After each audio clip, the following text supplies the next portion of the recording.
মানে বাপের লাগা নিছে উকিল হইব। তো এই এখন ভবিষ্যৎ হয়েছে হ্যাঁ উকিল হওয়ার খুব ইচ্ছা, পড়াশোনা করে উকিল হইব আর পাশাপাশি ওই যে মিডিয়াতে টুকটাক কাজ করবো আর কি, যতটুকু করতে চাই।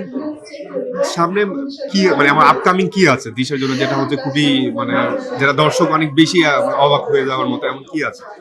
মানে আপাতত কিচ্ছু নাই, কারণ এরা মিডিয়া থেকে আপাতত দূরে রাখছি। জানেনই তো আস্তে আস্তে যত পড়াশোনা দিক মানে ক্লাস বাড়ে তত পড়াশোনার প্রেশার বাড়ে। আর আমার মানে দিশার দাদা দাদি আমার মা বাবা সবাই মিলে কইতেছে যে মেয়েরা এত প্রেশার দেওয়া যাইব না, আপাতত কাম কাজ একটু কমায় দাও, পড়াশোনাটা করো। আর মিডিয়া থেকে আপাতত দূরে রাখছি। ভবিষ্যতে যদি কাজ করতেছে, যদি মনে হয় যে আমি হরুম তাইলে হরে। আমার আপাতত সারপ্রাইজ কিচ্ছু নাই।